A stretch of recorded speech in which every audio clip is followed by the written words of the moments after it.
Okay, so we're back to work on the 39 Chevy here. You can see I got the mock-up motor in place. Did this yesterday.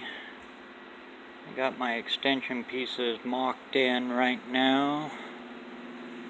What I'm doing now, come around here.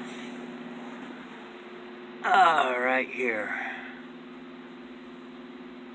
I'm a little small. So what I gotta do here is cut this out, and I'll bring the motor and transmission up, and I'll cut it with the cutoff wheel so I can keep as much as I can and possibly reuse this piece. That's the plan anyway. So we'll get to cutting and see where we go from there.